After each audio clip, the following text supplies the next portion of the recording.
There's a lot of topics that I'd love to talk about, but video production is not an easy process for me. So this will be just on the go. First thing, 3 stars or more to prove that the Earth is not flat and that the celestial dome we have is a spherical dome, not like a upside dish or an upside plate. So all you have to do is just zoom in the sky if you can and spot any 3 stars with this configuration. One at the corner, one anywhere at this side.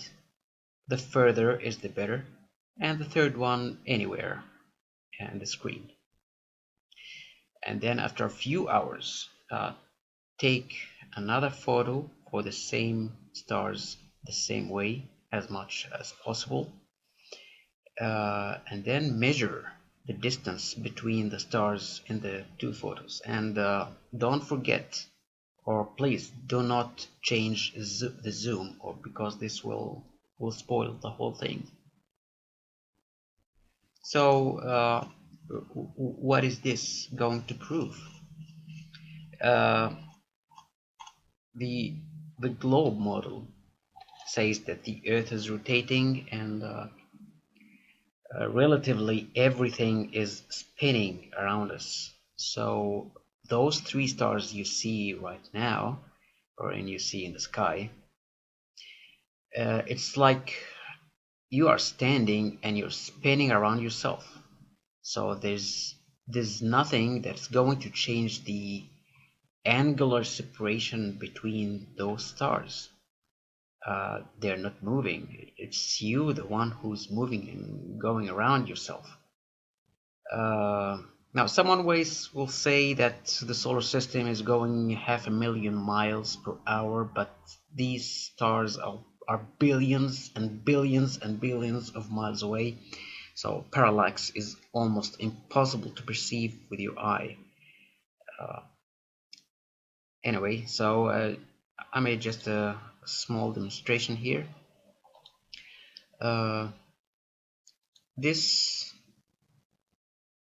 if this is a part of the dome, and these are the 3 stars, and when the dome starts rotating, you clearly see that the angular separation and the shape of the triangle the stars were forming, it changed completely. So now it's a right angle triangle in this part, and if you take it the other way, oh, it's totally deformed from its original shape.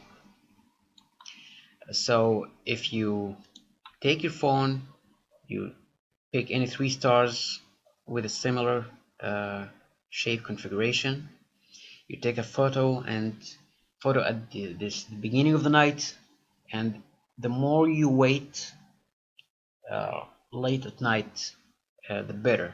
More hours means more possibility for any change in angular separation. Now the second thing is this photo. I don't know.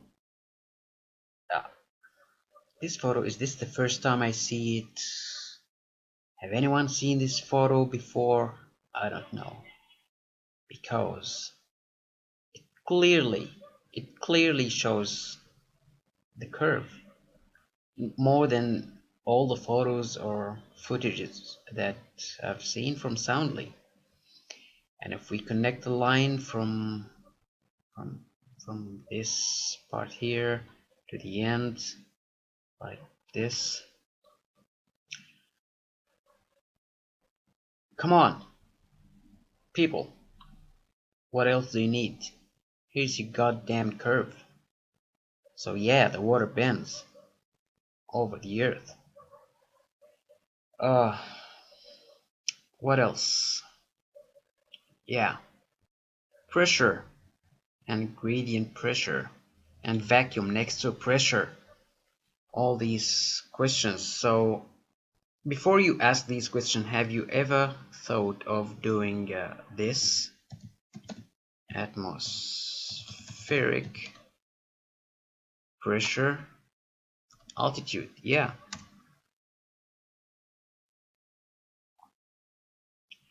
And then pick any site. Let's try this one. Let's see what it says.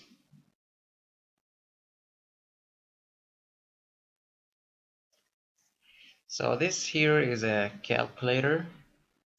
Pressure at sea level, temperature, air pressure at altitude, and the altitude, but I'm interested more in a table because it says basically what the calculators say, but it's more clear. So here's the altitude in feet, miles, or meters, and here's the atmospheric pressure. This is under sea level by 5,000 feet. So let's start from sea level. From sea level, this is one. What is this unit? Yeah, atmospheric pressure. So it's one atmospheric pressure at. Damn, where's the sea level? Yeah, at sea level, it's one atmospheric pressure, and if we go higher, at 65,000 feet or 19 kilometers, the atmospheric pressure is 0.06 of how it is on sea level. That's 6%. At 20 kilometers. Now, that Kármán line that separates the space from the atmosphere is said to be 100 kilometers. This means that after 100 kilometers, you're not likely to meet a lot of air molecules. So, do you expect that within the 80 kilometers remaining after this altitude, how much pressure are you going to get? 0.06 is nearly vacuum. This is nearly vacuum. So how far do you need to go? Do you need to go 1,000 kilometers? And besides, on the flat Earth, if the flat Earth exists and it has a dome, this dome should be higher than the presumed sun altitude of 3,000 miles. So what do you expect at that altitude below the dome? So even if we live in a dome, we have pressure on the surface of the Earth, and below that dome there's vacuum. And by the way, if someone came up with that ad hoc explanation that we have gradient pressure because we have gradient of gases, that some of them are heavier at the lower layers and the lighter gases are at the higher layer, we tell him what's the lightest gas that we have. So let's see. Have hydrogen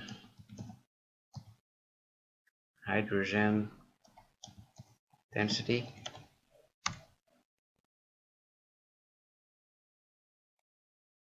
The hydrogen density is almost 0.09 grams uh, per liter, and the air density, I think it's 1 gram point something. Yeah, air density 1 kilogram per cubic meter, so that's 0.00125 gram per centimeter. Yeah, it's 1 gram per liter. Yeah, 1 gram per liter, and the hydrogen is 0.09. So if you divide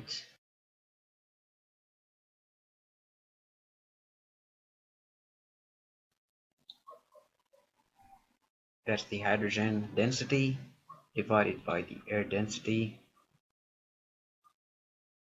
1.225,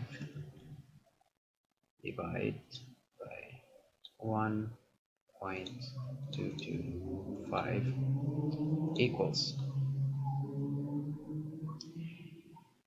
That's the relative density of the hydrogen to the air at sea level.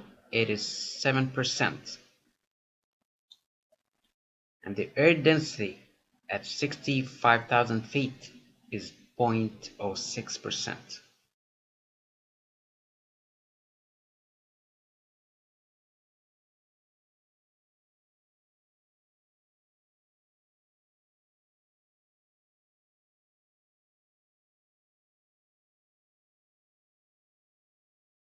That is less than the hydrogen density. That means no balloon can go to that altitude at all, ever. So the pressure gradient is not because of the mixture of gases. No, it's because of other reasons. I presume you know what I'm going to say. So regardless to the reasons, there is a pressure gradient, and it keeps falling the more you go up. At some point, it has to be a zero, which is vacuum, and this goes for both flat Earth and globe Earth.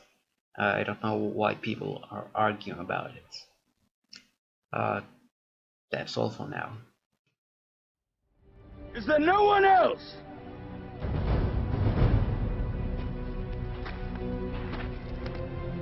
Is there no one else?